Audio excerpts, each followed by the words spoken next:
Talk to me about lifestyle, because I love that you're bringing that up consistently. And the thing I think about with, trading or anything investing wise like this, your money's tied up and you're growing it. Yes. But how do I get a hold of it? Right? How do I pay my mortgage with it? How do I pay my bills with it? How do I fund my lifestyle with it? That's kind of always been hey, cash flow versus stock and, investing over here. Talk to me about how do you take a withdrawal rate, or do you wait till you maybe have some of those big wins and take cash outs? How does that work in your world? Yeah, well, my particular role, because I run a financial newsletter, I have that running as an income stream. Yes. Okay. So I pull a salary from my company, and so that's how I go. So pretty much all my other passive income, I just let it build up and then I reinvest it. So I take a salary just from my newsletter. So that's the way it goes. But more or less, yeah, the money just kind of rolls into the accounts and then go to put it to work. Right now I'm very, very cash heavy. Kind of waiting for, a little bit more of a financial reset to really deploy it. Cause I think right now at 5%, 5+% in the bank, it is not bad, because I think there's a lot more downside risk than upside potential right now. So more or less, I'm slowly kind of raising with my other companies and different businesses. We're sitting very cash heavy until there's an opportunity. We'll just collect our interest for now, and then we'll be able to reinvest it when mostly real estate and the stock market are corrected. For example, in 2009, when the stock market corrected, I moved into an ETF with my money. It was paying 16% dividend, and it doubled in value over the next 2 years on top of that.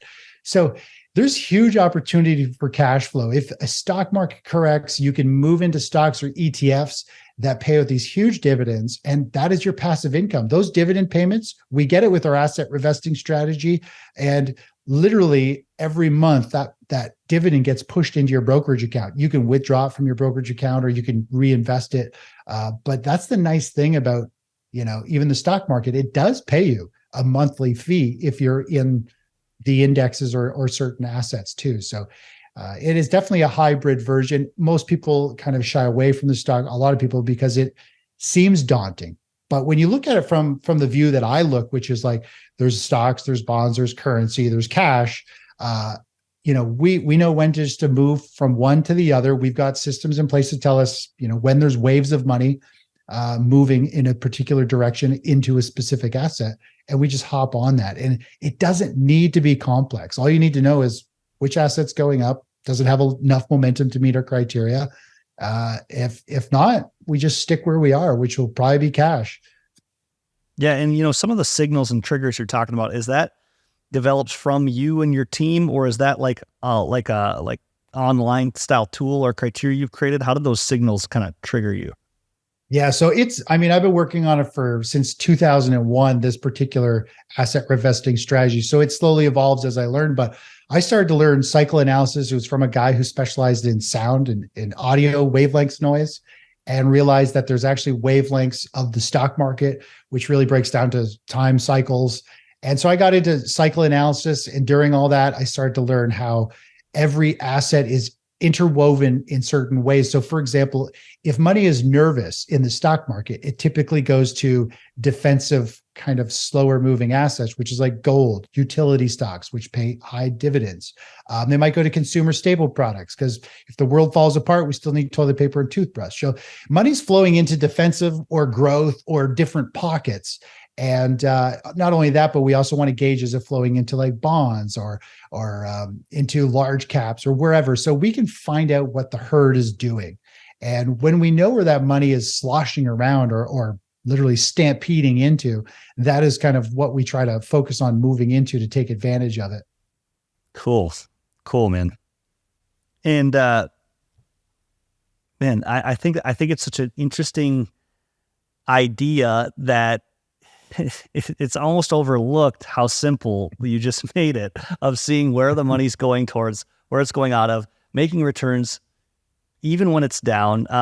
For my 200,000 that I brought up, let's say in, just because I don't want you to have to project the future with a crystal ball, because nobody can do that, right? But if we had that 200,000, let's say in 2021 or something like this, and I know you mentioned in 2022, like the bond market, I just want to get an idea for how much growth can be incorporated into this type of thing. So let's say in 2021, I sell off real estate and we start understanding that we want to move it towards the bonds. That's kind of what I'm understanding, right? Towards the bond market. Well, so then, bonds were tanking. We're actually sitting in US dollar plays quite a bit. Yeah.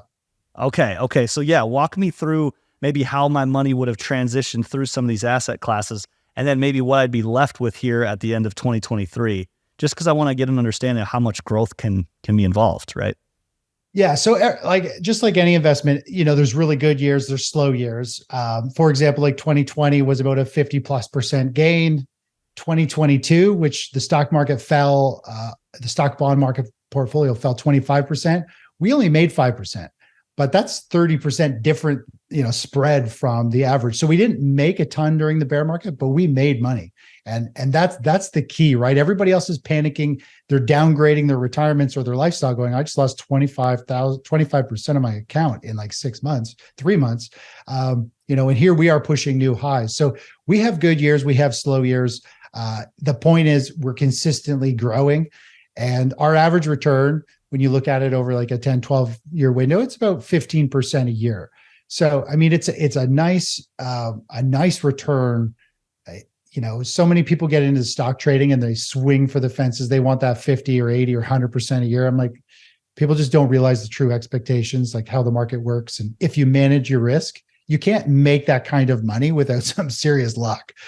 You have to really take big risks to make big money. So I have just kind of worked a way that literally we can take advantage when there's high probability moves and be involved and step aside when we don't have those. So so it'll range anywhere from, big returns to, 2% or 5% gain some year. But the key is during chaos, we generally don't lose money. And that's the key. Yes.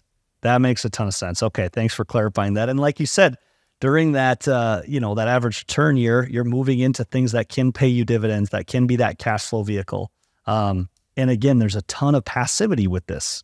I think anything that we've put our hands on this podcast that is either all passive or mostly passive, we all have to say, this should be an and thing. It's not an or thing anymore. Like, this has to be part of the strategy.